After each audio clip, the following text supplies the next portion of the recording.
Hello friends, welcome back to my channel.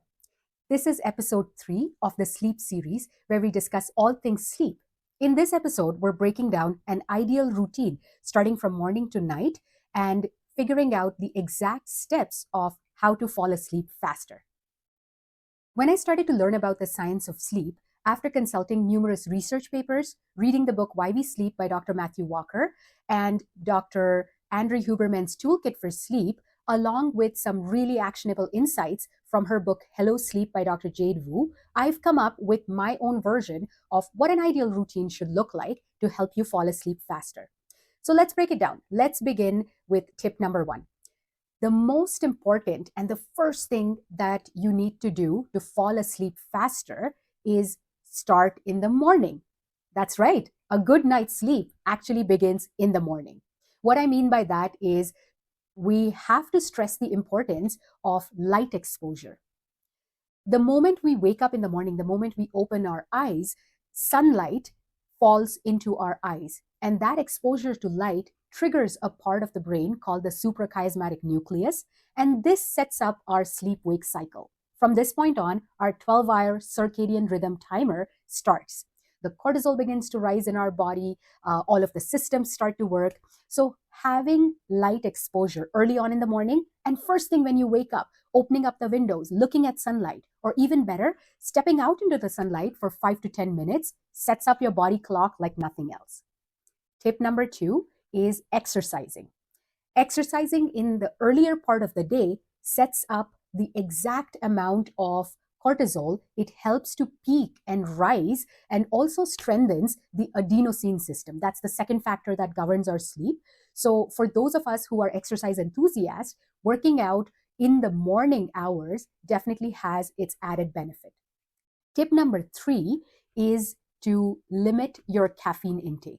I know this is a common thing that we all hear, but here's the science behind it. The reason why caffeine starts to interfere with sleep is because caffeine has this effect on the adenosine receptors. It doesn't allow adenosine to stack up and to steadily rise.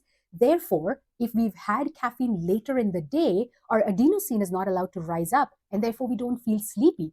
So limit your caffeine intake. Figure out what's best for you. Some people can tolerate caffeine better than others. So understanding what is your tolerance limit or what time of the day would be ideal for you is the best way to decide that. For myself, I don't have any caffeine after 12 in the afternoon. That allows me to process the caffeine that I've had in my morning cup of coffee steadily enough that it doesn't affect my adenosine receptor system. Tip number 4 is to limit your naps or not have a nap, which is the best way to do it. But if you do have to have a nap, limit it to between 30 to 45 minutes. If we nap any longer than 30 to 45 minutes, it resets our circadian clock. The body clock starts to get a little bit confused, and that might have a negative impact on when our systems start to wind down at the end of the day. Tip number 5 is eating meals and stopping any glucose spikes or stopping any glucose activity about 2 hours before bedtime. This allows your body and your internal systems to digest food in a very steady manner. So by the time it's time to go to bed, your body is not busy trying to digest food and break down nutrients. It is ready to rest and to digest and absorb all of the nutrition that you had from your food 2 hours ago. Tip number 6 is limiting the exposure of blue light. This adds into any screens that we watch. It could also be the screen light coming from your iPad or your Kindle. Essentially, blue light is very similar to our sunlight, and it is quite bright, and it keeps triggering that suprachiasmatic nucleus. So as long as we have that exposure to blue light, our body still believes that it is daytime. It is time to be alert, and it is time to keep the adrenaline going and function. Therefore, it makes it very, very hard for us to wind down. If you ever remember feeling wired but tired, blue light is probably to blame in that scenario. Tip number 7 is something that we all know, but maybe we don't act upon it as much, and that is to limit the intake of alcohol. Research studies had found that even light to moderate consumption of alcohol has an impact on the deep sleep stage.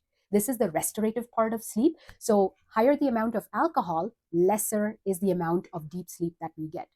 As much as about 10 to 40% could be the reduction that most people see. So if we limit the amount of alcohol, we improve the type and the quality of sleep, and it helps us stay asleep faster and longer.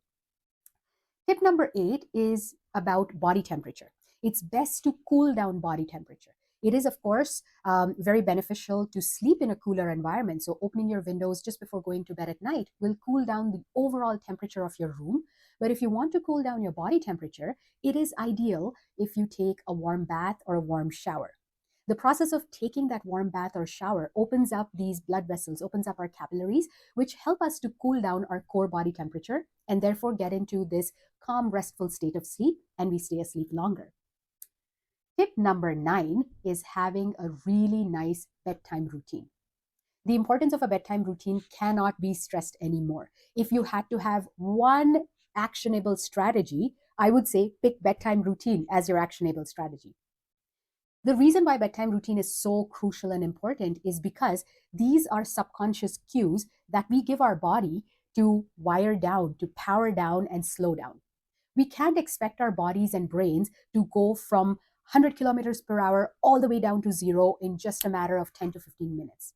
It takes about an hour for your body systems to ramp down, and that is where the beauty of a bedtime routine comes in. Some of the ways of incorporating a really nice subconscious cue for a bedtime routine is stopping the usage of any screens 1 hour before bed. Reading a book for maybe 15 to 20 minutes before you decide to drift off to sleep. Doing your nightly routine practice like brushing your teeth, maybe doing some skincare, laying your clothes out for the next day so you don't have to think or you don't have to process or make those decisions early in the morning. If a lot of anxious thoughts keep you up, journaling is a really good way to get those thoughts out of the mind and put them on paper so it declutters your mind right before bedtime. Some people like to do a gentle nightly stretch or a really restorative, relaxing yoga routine for about 10 to 15 minutes to get you into that restful mode for your bedtime routine. Last but not the least is to beat anxious thoughts. When we have trouble falling asleep, it is very common for us to spiral down this rabbit hole of having anxious thoughts about, am I going to sleep? Am I not going to sleep? And if you're having a little bit of trouble falling asleep, you start to spiral down and think of what could happen when you don't sleep. The next morning is going to be terrible. You're going to have trouble focusing at work. And this drives up our anxiety. This drives up our cortisol, making it even harder to fall asleep. So if it's been 20 minutes and you've laid in bed and you can't seem to fall asleep, just get out of bed. This is what Dr. Matt Walker says in his book. Get out of bed so your brain stops associating your anxiety or your anxious thoughts with your bed. Once that association is broken, walk around for a little bit, maybe read a book again, grab some warm, relaxing tea like chamomile tea, and then after a while, come back and you're ready to sleep again. So friends, these were my tips on building the ideal bedtime routine so you can have a really good night's rest. Leave some comments below and tell me which one was your favorite tip and what worked best for you.